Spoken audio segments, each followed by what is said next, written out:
Captain Lee Dong-hyun sat in the dark corner of the alien bar, watching the purple liquid in his glass bubble and fizz. He had been on this space station for 3 years now, and the aliens still thought he was just another human trader looking for easy money.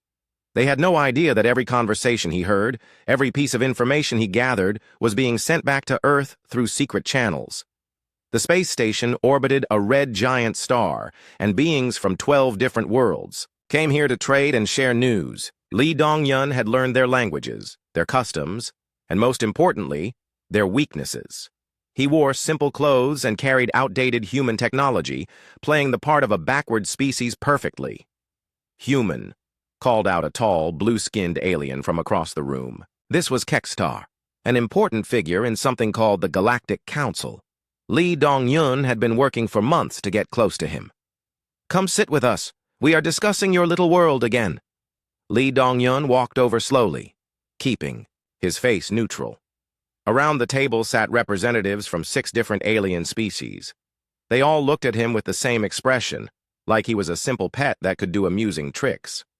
"We have been watching Earth for some time now," Kextar continued, his voice carrying that tone aliens used when they thought they were being kind to lesser beings. "Your people seem to have so many problems. Wars, pollution, diseases. It must be hard to live on such a troubled world." Lee Dong-hyun nodded sadly, just as he had practiced. "Yes, it is very difficult. Our governments cannot agree on anything. We fight over resources constantly. Sometimes I think we will destroy ourselves before we ever learn to travel between stars properly." The aliens around the table exchanged knowing looks. This was exactly what they wanted to hear. Lee Dong-hyun had been feeding them this story for years, and they believed every word. "What about your military?" asked a snake-like creature with 4 arms. "We have seen your nuclear weapons. They seem quite primitive compared to what most civilized worlds possess." "Our nuclear weapons?" Lee Dong-hyun laughed bitterly. "Half of them probably don't even work anymore. We built them decades ago and can barely maintain them.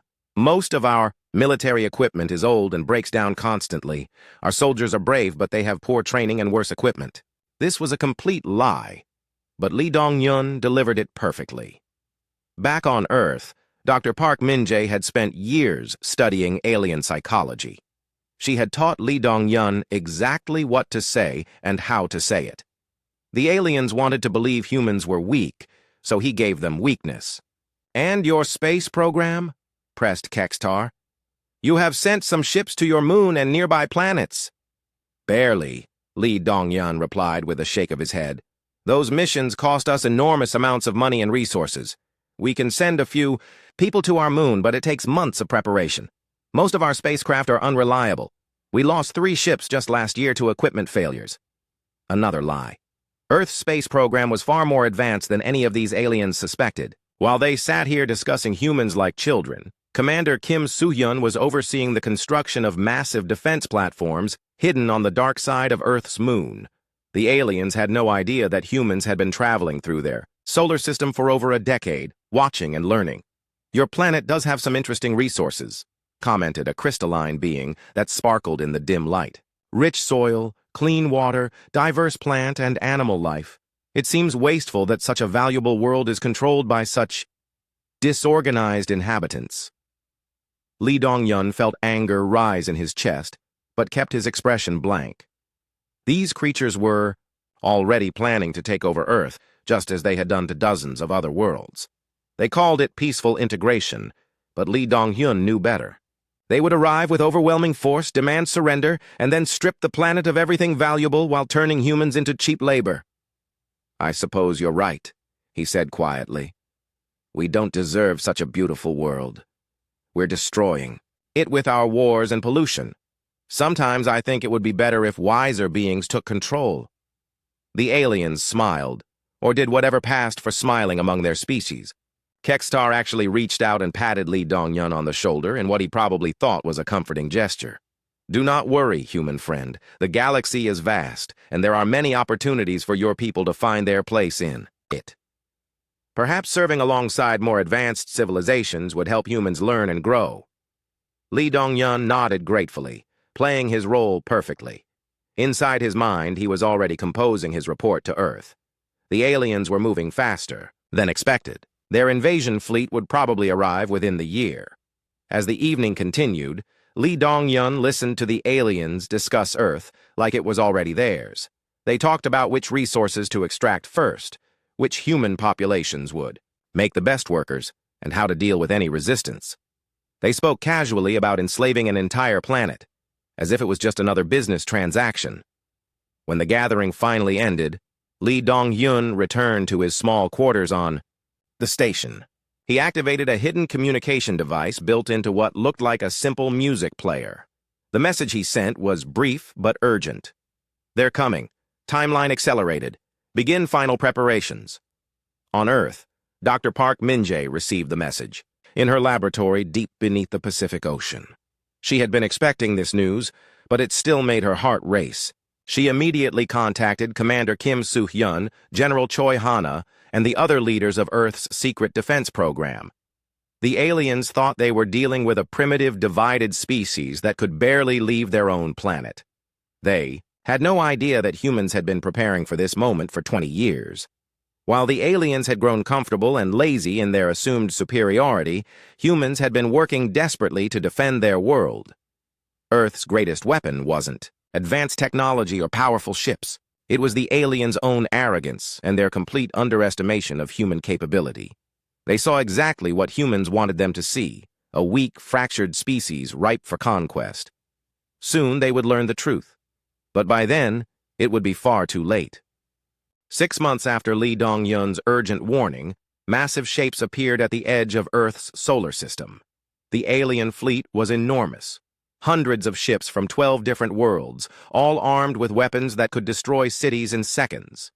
Fleet Marshal Zindak commanded the armada from his flagship, a vessel the size of a small moon. "Target planet confirmed," reported his aide, a reptilian creature with bright yellow eyes. "The primitive world called Earth. Population approximately 8 billion humans.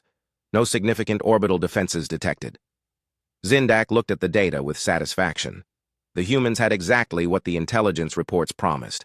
A few small space stations, some basic satellites, and ancient nuclear missiles that posed no threat to modern warships. Their largest weapons could barely reach their own moon. "Send the standard ultimatum," he ordered. "Give them 72 hours to surrender completely. No negotiations, no terms. Total submission or total destruction." On Earth, President Yoon Jisoo received the alien message in her office deep beneath the capital city. The underground complex had been built secretly over the past 15 years, designed to look like a simple government bunker while actually serving as the command center for humanity's true defense network. She read the ultimatum carefully, then activated a secure communication line to her military commanders. "This is it," she said calmly. "Operation Theater begins now. General Choi Hana, are your people ready?" General Choi Hana stood in what appeared to be a basic military command room, surrounded by officers frantically working at outdated computers. But this was all for show. Hidden cameras throughout the facility were broadcasting everything to alien spy satellites, just as planned. "Ma'am, our forces are in complete disarray," she replied loudly, making sure the hidden microphones caught every word. "Half our nuclear missiles haven't been maintained in years. Our Air Force is scattered across the globe with no unified command. We have maybe 48 hours before complete military collapse." This conversation was completely fake. In reality, General Choi Hana was one of the most brilliant military minds in human history. The disarray was carefully choreographed, every detail planned to convince the aliens that Earth's defenses were crumbling under pressure. While the fake panic played out in official channels, the real preparations were happening in secret. Commander Bae Seojun stood in the actual command center, located in a facility that didn't officially exist. Around him, hundreds of technicians monitored screens showing the true state of Earth's defenses. "Stealth platforms are in position," reported Captain Han Yeonu. "The aliens can't detect our ships. Their sensors aren't advanced enough. We have them completely surrounded and they don't even know it." Commander Bae Seojun nodded. Humanity's real spacecraft had been hidden throughout the solar system for years, disguised as asteroids, defunct satellites, and space debris. The aliens' sensors showed empty space where dozens of heavily armed human vessels waited silently. "What about the ground installations?" he asked. "All hidden bases are operational," replied another officer. The aliens think our most powerful weapons are those old nuclear silos in Russia and America. They have no idea about the quantum disruption cannons in Antarctica or the gravitational manipulation arrays hidden in the ocean trenches. Dr. An Jinwoo was busy coordinating the psychological aspect of humanity's defense. His job was to make sure the aliens saw exactly what they expected to see: panic, division, and incompetence. He had spent years studying alien behavior patterns, learning how their minds worked. Broadcasting civilian panic on all frequencies, he reported. Traffic jams in major cities, people fleeing to the countryside, governments unable to maintain order. The aliens are intercepting everything and believing every bit of it. The staged chaos was perfect. Human actors played terrified refugees, while carefully positioned cameras caught footage of military equipment failures and communication breakdowns. To alien observers monitoring Earth's broadcasts, humanity looked like a species on the verge of total collapse. Fleet Marshal Zindak watched the human communications with growing confidence. Their leaders were arguing among themselves, their military was falling apart, and their civilian population was in complete panic. This would be even easier than he had hoped. "Sir," his intelligence officer reported, "we're detecting massive refugee movements away from population centers. Their government communications are in chaos. Multiple human military units are reporting equipment failures and loss of command structure." "Excellent," Zindak replied. "Reduce our timeline.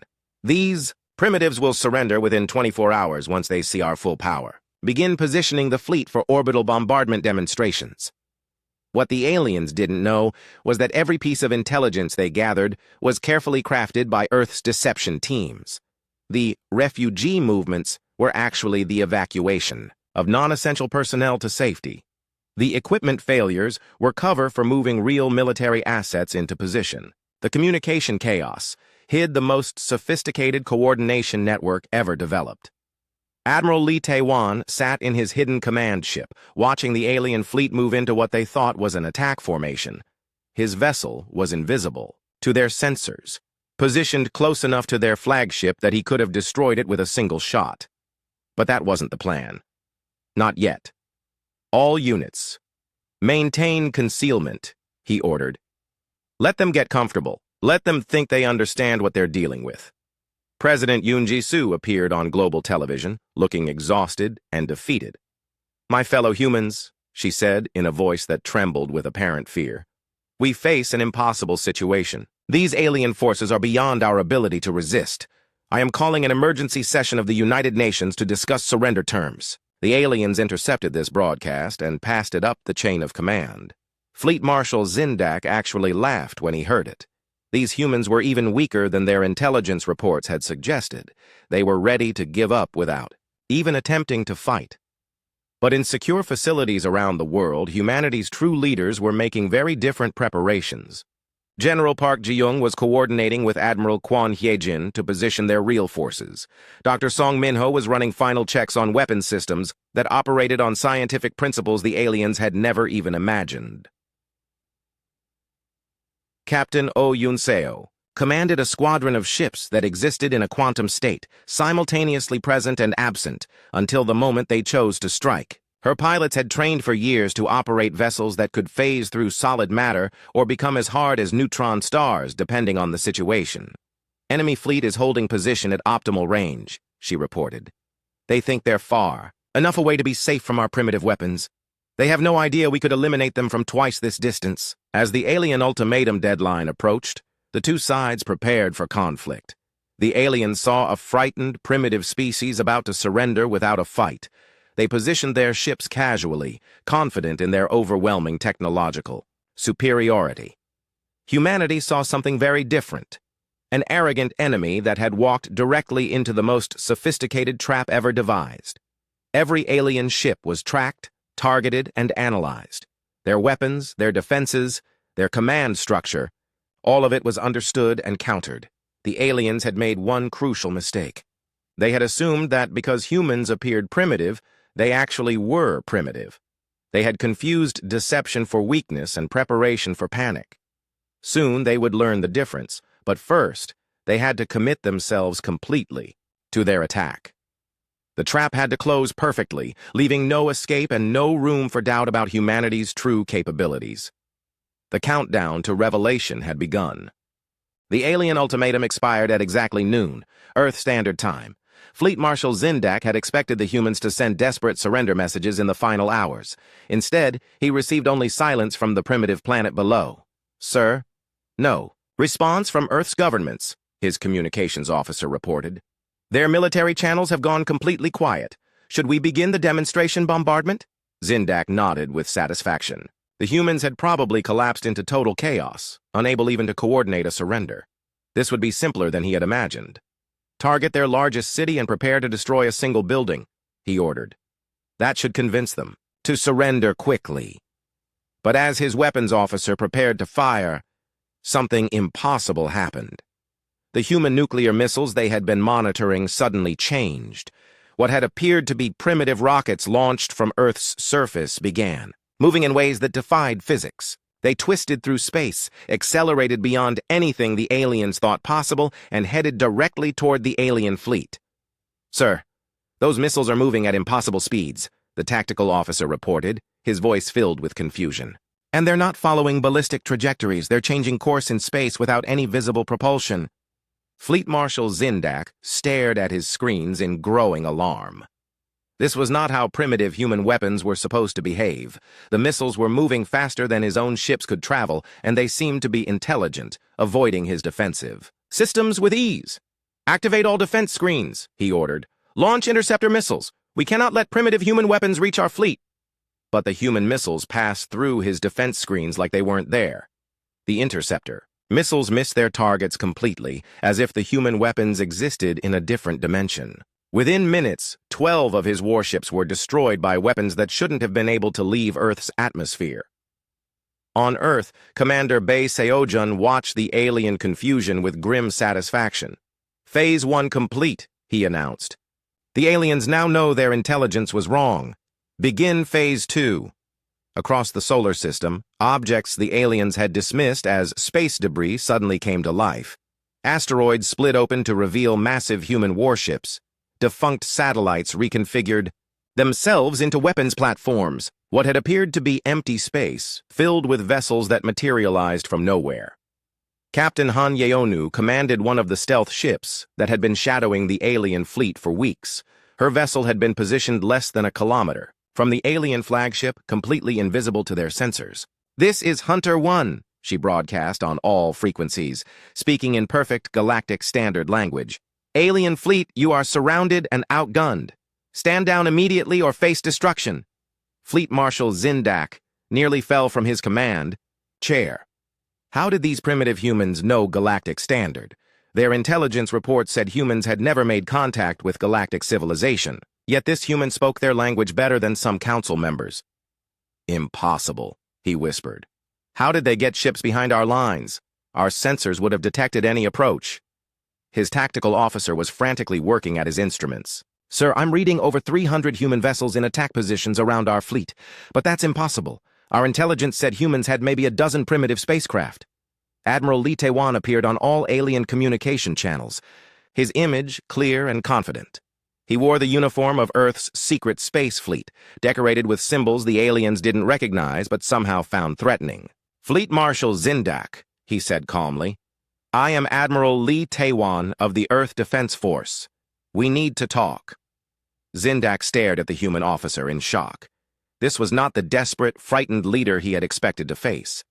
This human looked calm, controlled, and completely confident, like someone who held all the advantages in this situation. "How do you know my name?" Zindak demanded. "How do you even know our language?" Admiral Lee Tae-wan smiled coldly. "We know many things, Marshal. We know you command the Third Conquest Fleet of the Galactic Council. We know your homeworld is Vorthan Prime, located 47 light-years from here.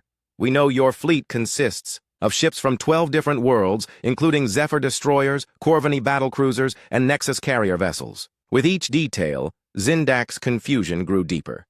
The humans knew things that should have been impossible for them to know.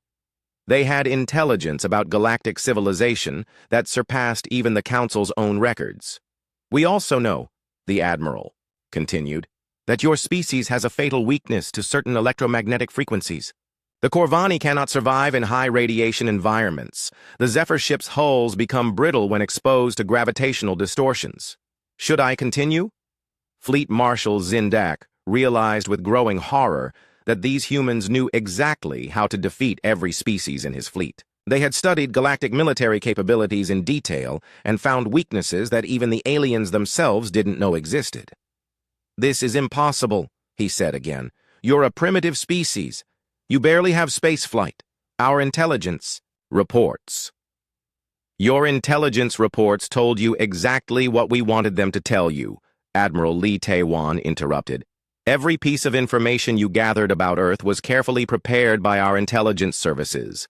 We've been watching your civilizations for decades, learning your weaknesses while hiding our strengths. Dr. Song Minho activated humanity's most advanced weapons systems.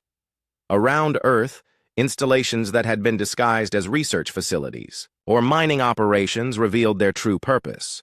Weapons that manipulated gravity itself, devices that could bend space and time, systems that operated on principles the Galactic Council had never imagined.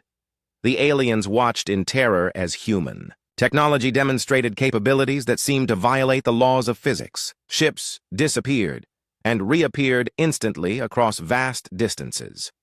Weapons fired projectiles that arrived before they were launched, defensive shields that not only stopped attacks, but absorbed the energy and redirected it back at the attackers.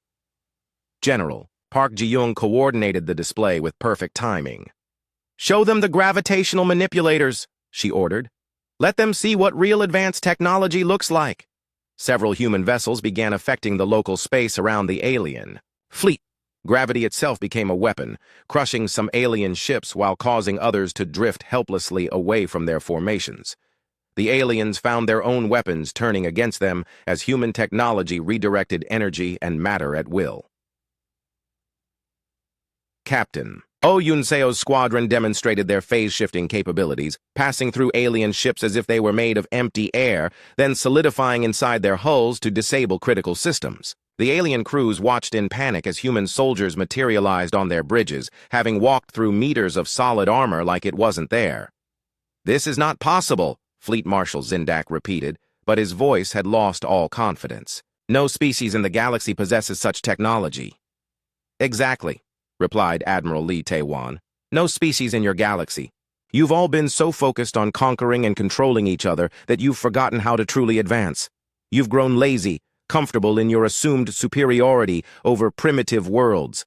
Admiral Kwon Hyejin demonstrated human tactical capabilities by perfectly predicting and countering every move the alien fleet attempted. Before the aliens could even give orders, human forces were already responding to strategies that hadn't been implemented yet. "How are they doing this?" demanded Zindak's tactical officer. "They're reacting to our plans before we've even made them." "Quantum probability analysis," Admiral Lee Tae-wan explained casually. "We calculate the likelihood of various tactical responses and prepare for all of them simultaneously. Your military thinking is quite predictable once you understand the psychological patterns involved." The alien fleet found itself completely helpless. Every weapon they fired was deflected or absorbed. Every tactical maneuver was anticipated and countered. Every attempt to escape was blocked by human ships that seemed to appear from nowhere. President Yoon Ji-soo's image appeared on all alien communication channels, but instead of the frightened, defeated leader they had seen earlier, she now appeared, calm and in complete control. "Fleet Marshal Zindak," she said politely, "I believe it's time we discussed surrender terms. Yours, of course, not ours." Fleet Marshal Zindak stared at President Yoon Ji-soo's image with a mixture of terror and disbelief. The human leader who had seemed so defeated just hours ago now looked at him with the confident expression of someone holding all the cards in a deadly game. "Surrender?" he stammered. "You cannot be serious. We are the Galactic Council's finest fleet. We have conquered hundreds of worlds. You are just one primitive planet." President Yoon Ji-soo smiled, but there was no warmth in it. "General Park Ji-young, please demonstrate to our guests exactly how primitive we are." General Park Ji-young stood in the true command center of Earth's defenses, surrounded by technology that would have seemed like magic to the aliens. At her signal, human forces across the solar system began their demonstration of overwhelming superiority. The first display came from weapons platforms hidden in Earth's asteroid belt. What the aliens had assumed were mining operations revealed themselves as massive cannons capable of firing projectiles at near-light speed. But these weren't ordinary projectiles. They were composed of exotic matter that passed through normal ship hulls and then exploded from within. "Impossible," whispered Zindak's science officer. "Those projectiles are moving faster than our sensors can track, and they're ignoring our defensive shields completely." Admiral Quan Hyejin coordinated the tactical demonstration with surgical precision. Her forces didn't destroy the alien ships. Instead, they disabled them in ways that showed complete understanding of every alien technology. Corvani vessels found their power cores safely removed without any damage to their hulls. Zephyr destroyers discovered their weapons systems had been quietly dismantled, while their life support remained perfect. "How did they get inside our ships?" demanded the captain of a Nexus carrier. "Our hulls are solid. There are no entry points." Captain Oh Yun-seo answered by materializing on the bridge of Zindak's flagship, along with a dozen human soldiers. They simply walked through the walls as if the metal wasn't there, their molecular phase shift technology making them able to exist between the spaces of normal matter. "Your hulls are only solid if you think in 3 dimensions, she explained calmly to the terrified alien crew. "We learned long ago how to move through the 11 dimensions that actually exist in this universe. Your impenetrable armor is full of holes when you know how to see them." The alien bridge crew scrambled for their weapons, but found they couldn't move. Dr. Song Minho's gravitational manipulation systems had created localized fields that held every alien in place without harming them. "Please remain calm," Captain Oh Yun-seo continued. "We're not here to hurt you. We're here to make a point about underestimating others." Fleet Marshal Zindak found his voice again, though it shook with fear. "What do you want from us?" "Understanding," replied Admiral Lee Tae-wan, his image appearing on screens throughout the alien fleet. "For too long, your Galactic Council has operated under the assumption that technological advancement follows a predictable pattern. You believe that because you've seen one level of development, you know what the next level looks like." Admiral Quan Hyejin demonstrated human adaptive capabilities by perfectly copying and then improving upon alien weapon designs in real time. Human ships began firing Corvani plasma bolts, but with power levels that exceeded anything the original designers had thought possible. "You're using our own weapons against us," said Zindak's weapons officer in amazement. "But they're more powerful than when we use them?" "We've had decades to study your technology," explained Dr. Song Minho. "While you were content with your existing capabilities, we were learning how to make them better. Every weapon system, every defensive measure, every propulsion method, we've analyzed them all and found improvements you never imagined." General Nam Ji-hoon revealed the true scope of human intelligence operations. Holographic displays showed alien worlds throughout the galaxy, with detailed maps of their cities, military installations, and government centers. "We've been watching all of you for 23 years, he announced. "We have detailed files on every member species of the Galactic Council. We know your military capabilities, your resource distributions, your political weaknesses, and your technological limitations." The implications hit the alien commanders like a physical blow. If humans had been observing them for decades without being detected, what else didn't they know? How many other primitive species might actually be more advanced than the Council realized? "This is why your invasion was doomed from the start," continued General Nam Ji-hoon. "You based your plans on deliberate misinformation. Every assessment of human capabilities, every intelligence report, every strategic analysis, we fed you exactly what we wanted you to believe." Captain Han Yeonu demonstrated humanity's true space travel capabilities by crossing the entire solar system in minutes, appearing simultaneously at locations that should have required hours of travel time to reach. "Your fastest ships require days to travel distances we can cover in moments," she reported. "Your advanced, faster-than-light drives are slower than our emergency backup systems." The alien fleet found itself completely surrounded by human forces that moved with impossible speed and precision. Every time they attempted to regroup or form defensive formations, human ships were already there waiting for them. Admiral Lee Tae-wan appeared directly on Zindak's bridge, his image projected with such clarity that he seemed to be standing there in person. Let me be very clear about your situation, he said calmly. You came here expecting to conquer a primitive world. Instead, you've encountered a civilization that could have destroyed your entire fleet before you even entered this solar system. Then why didn't you? Zindak asked, his pride finally crumbling completely. Because we wanted you to understand something important, President Yoon Jisoo answered, her image joining the admiral's. Humanity isn't interested in conquest. We don't want to rule over other species or build an empire. But we will not tolerate being threatened or underestimated. General Park Ji-young demonstrated this principle by revealing hidden human installations throughout the galaxy. What the aliens had thought were empty systems or primitive colonies were actually sophisticated monitoring stations and defensive outposts. We could have conquered your worlds years ago, she explained. We chose not to because we believe in peaceful coexistence. But that doesn't mean we're helpless victims waiting to be enslaved. The alien commanders realized they were facing a complete reversal of everything they thought they knew. The primitive humans weren't just more advanced than expected. They were potentially the most dangerous civilization in the galaxy. Dr. An Jinwoo revealed the psychological warfare component of Earth's strategy. We studied your species for decades to understand how you think. We knew you would see weakness and division where we had actually created unity and strength. Your arrogance made you blind to the truth. Commander Kim Soo-yoon showed them the lunar installations that had been hidden for years, massive construction facilities that could build fleets of warships faster than the aliens could comprehend. While you were content with your existing technology, we were revolutionizing every aspect of science and engineering, he explained. We've been preparing for this moment since we first detected your civilizations. Fleet Marshal Zindak looked around at his defeated fleet and finally understood the magnitude of his mistake. He had brought his forces to attack what he thought was a helpless world. Instead, he had delivered them directly into the hands of a civilization that could have eliminated them at any moment. What happens now? He asked quietly. President Yoon Jisoo's expression softened slightly. Now you have a choice. You can return to the Galactic Council with the truth about humanity, or you can continue living in the delusion that you represent the pinnacle of galactic civilization. Either way, added Admiral Lee Tae-wan, the age of underestimating Earth is over. 3 weeks later, Fleet Marshal Zindak stood before the assembled Galactic Council in their grand chamber on Nexus Prime. The enormous room held representatives from 47 different worlds, all of whom had heard rumors about the failed Earth invasion. Now they waited to hear the official report.